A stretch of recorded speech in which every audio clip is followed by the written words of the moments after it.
Olá, amigos. Essa é a nossa segunda edição do Correio de Luz. Teremos duas sessões. Na primeira, o Sérgio continuará o estudo sobre Jesus e o Espiritismo. E na segunda, o Jair comentará uma mensagem mediúnica intitulada como Socorro Fraterno, de um jovem chamado Udi. Espero que vocês gostem e fiquem conosco.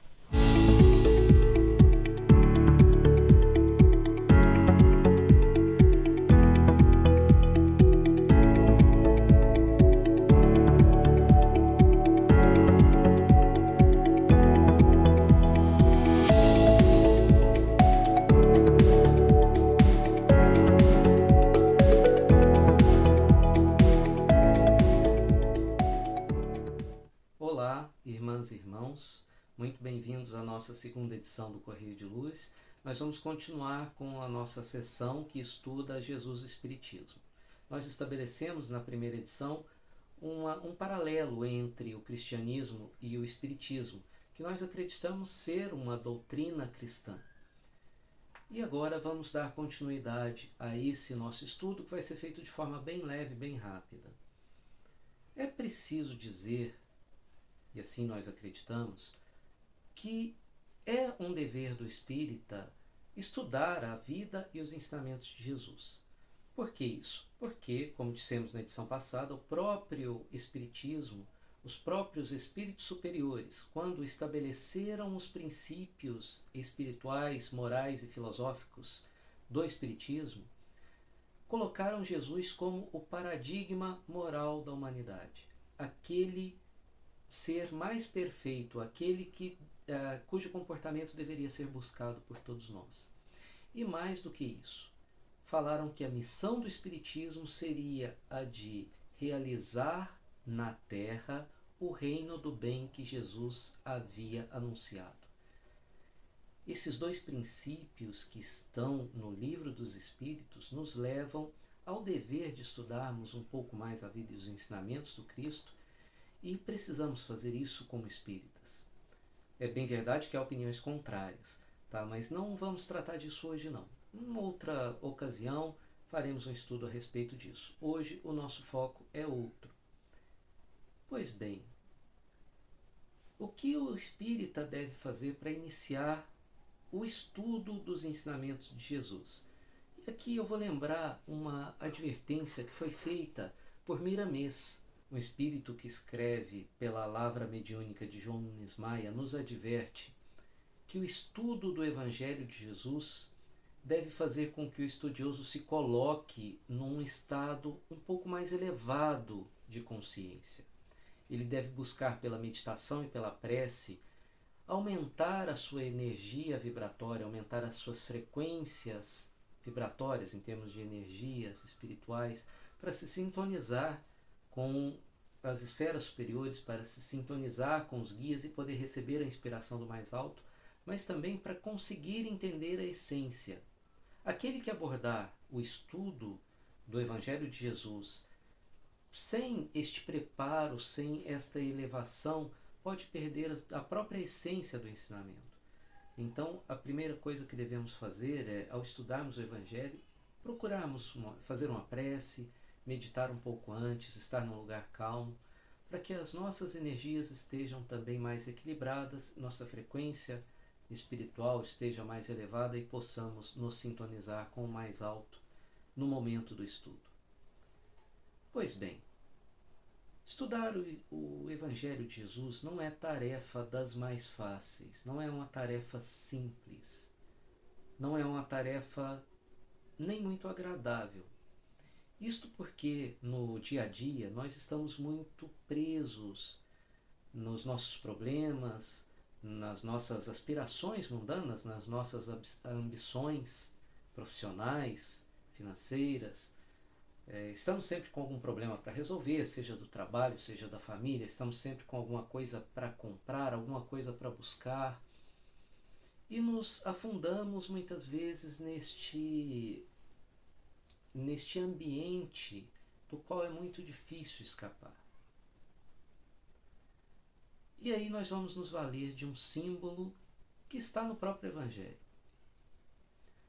Quando Jesus estava para nascer, seu pai e sua mãe são obrigados a fazer uma longa viagem até Belém, onde participarão de um censo que era obrigatório.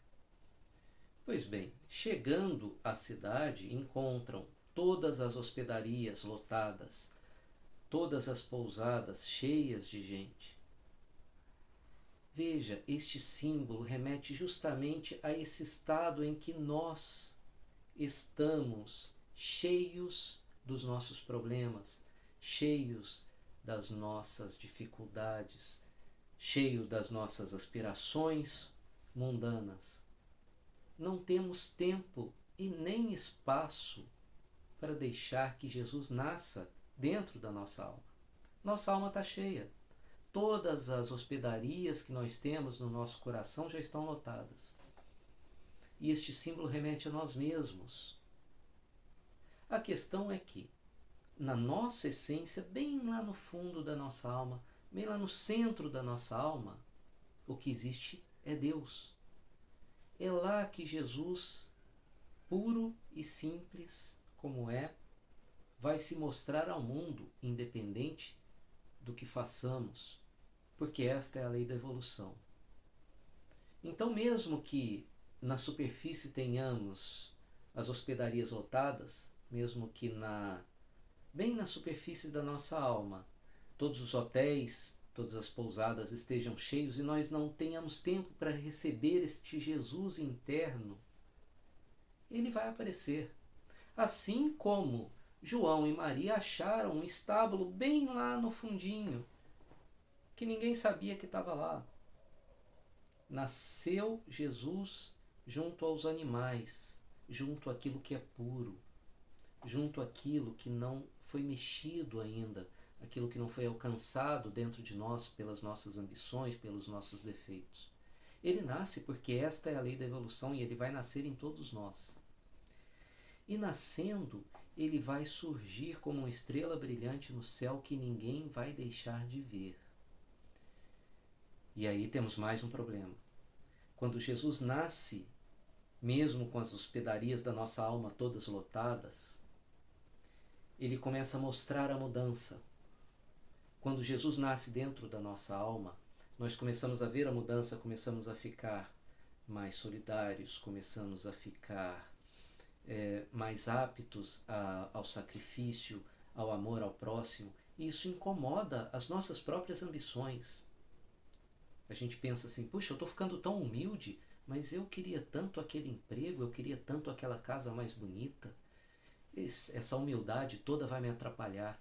É como se aquele Jesus causasse uma certa ameaça a este homem velho que nós somos. É como se Jesus ameaçasse tomar o trono da nossa alma, esse trono que é ocupado pelo nosso ego. E é bom lembrar o que fez Herodes naquela época. Sabendo que naquela região iria nascer aquele que seria o Rei dos Reis, mandou matar todos os pequeninos, todas as crianças.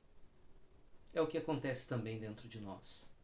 Jesus vai nascer, mesmo que escondidinho lá no centro da nossa alma, porque na superfície todas as hospedarias da nossa alma estão ocupadas. Jesus vai nascer. Esta é a lei da evolução. E o nosso ego vai se sentir ameaçado, porque aquele que nasceu dentro da nossa alma vai tomar o lugar, vai ser o Rei dos Reis, aquele que vai dominar a nossa alma por completo. O nosso ego ameaçado tenta matar cada pedaço, cada aspecto deste Rei dos Reis que nasce dentro de nós. Esta matança dos pequenos é um símbolo perfeito desta nossa tentativa de continuarmos sendo os homens velhos, os homens com as hospedarias lotadas. Isto é difícil, mas não podemos deixar acontecer. Devemos sim buscar Jesus, deixar que ele nasça no melhor espaço que temos dentro da alma, e quando ele nascer e nos sentirmos incomodados, porque ele vai incomodar o nosso ego, deixar que ele possa crescer como um homem novo dentro de nós, combatendo aquele homem velho que devemos deixar para trás, porque esta é a lei da evolução. O nosso estudo de Jesus, à luz do Espiritismo, vai seguir esta premissa básica. Deixemos o Cristo nascer dentro de nós, deixemos a luz do Cristo brilhar na nossa alma e, mais que tudo, deixemos a luz do Cristo iluminar a todos os que estão em nossa volta. Meus irmãos, eu gostaria de compartilhar com vocês uma crônica da vida real. Nós tínhamos um trabalho, ainda temos esse trabalho de visita fraterna na casa espírita. E certa feita foi uma senhora pedir lá na casa que nós fizéssemos oração na casa dela, porque ela tinha um filho que estava com problema. Naquela época, né, ele era portador do HIV e estava passando por um trauma muito grande, muito acentuado.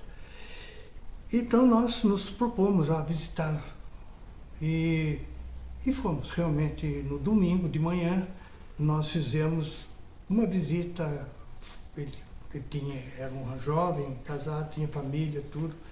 E naquela ocasião nós notamos que ele estava muito fechado, não conversou, mas transcorreu tudo bem.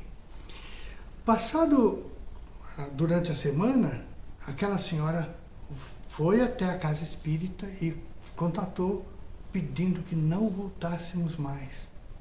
Que o filho dela ficou muito bravo, que não queria de jeito nenhum que voltássemos na visita, porque ficou marcada para o outro domingo. Né? Nós fazíamos, a princípio, 4 visitas.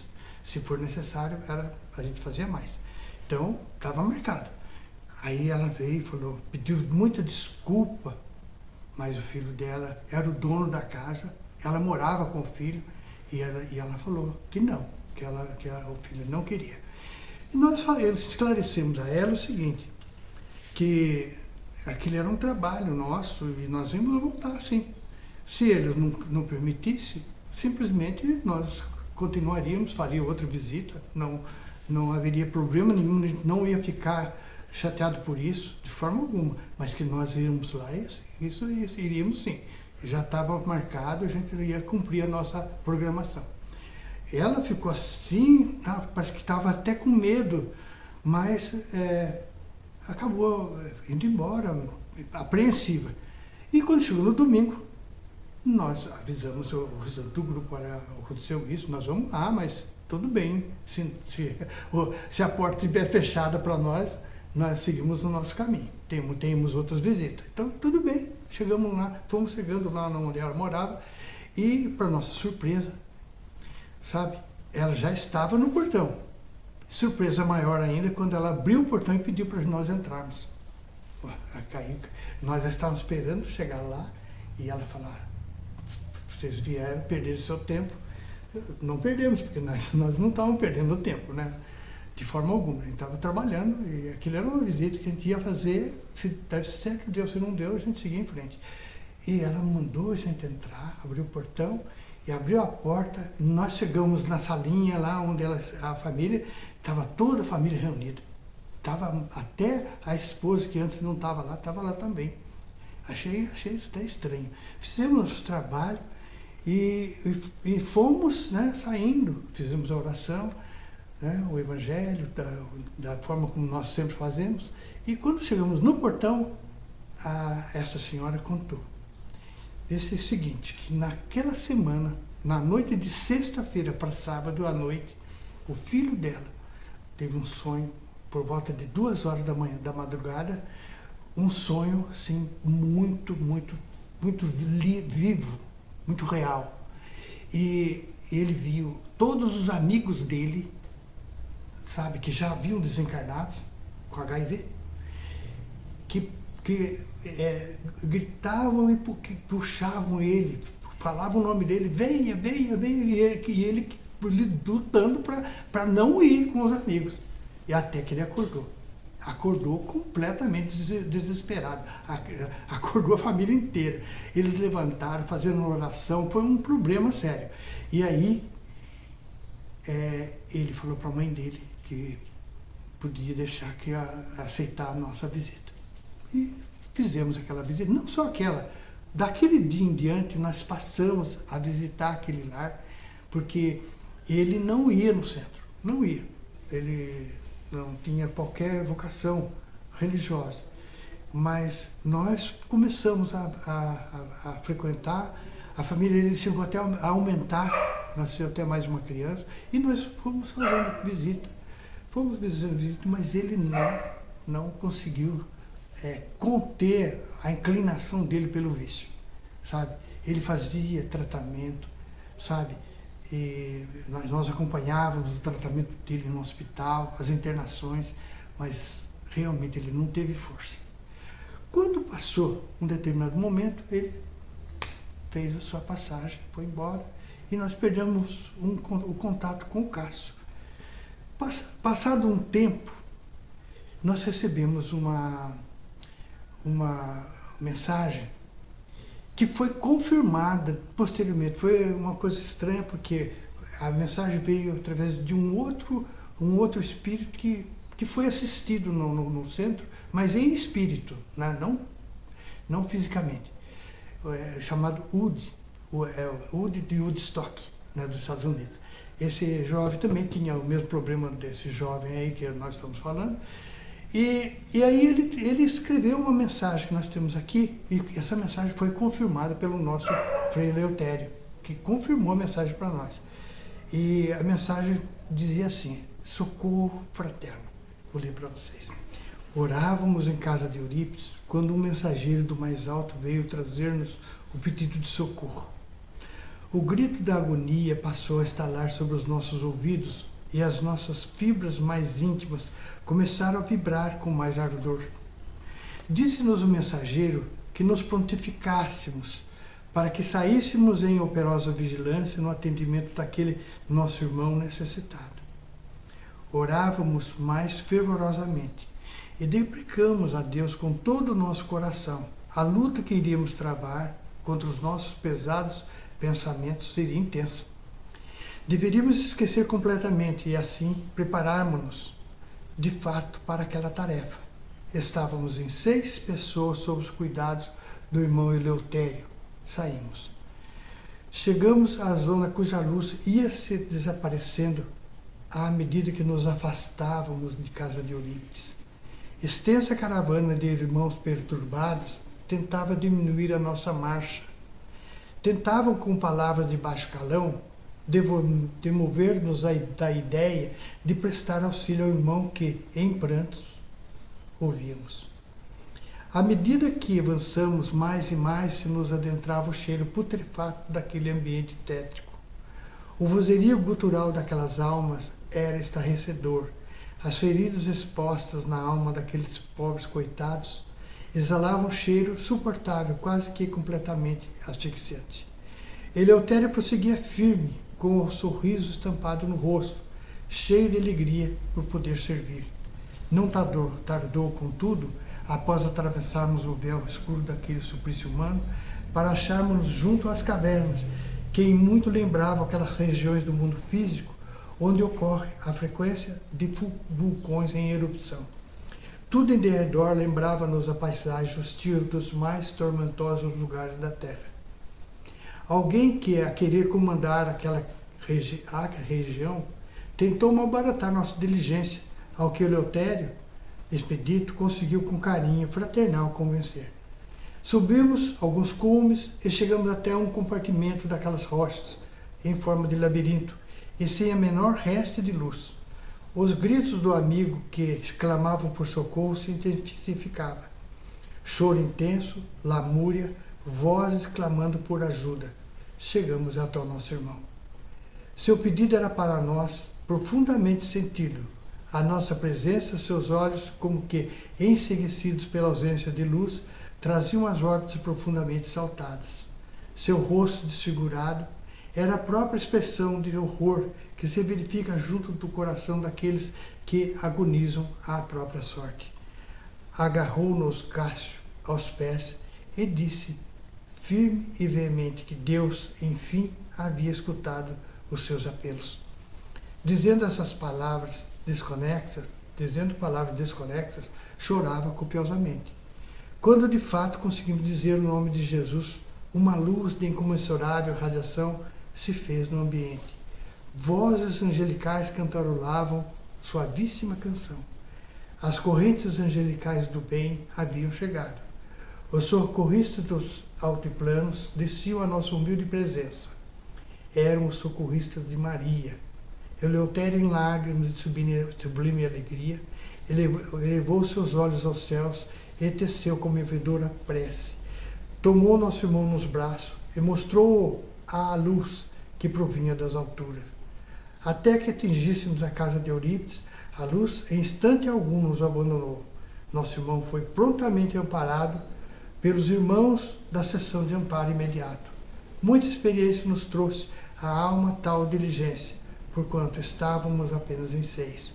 Um número aparentemente insignificante, mas que, somado às forças do bem, deixa de ser um número e passou a expressar a misericórdia de Deus, infinitamente potente como ela é. E assim, em casa de Eurípides, o nosso irmão vai recebendo os devidos tratos para que possa, em breve, futuro, redimir-se do ato infeliz a que se permitiu. Embora a saudade de seus queridos ainda lhe cause profunda distonia no complexo quadro em que se encontra, mas a bondade divina não cessa jamais. Oremos e confiemos no Senhor. A luz do Pai é poderosa usina em nosso favor. Abraços do amigo Udi. Mensagem recebida pelo médium Ari Rangel em casa de Eurípides, em 2 de janeiro de 2000. Muito obrigado pela atenção.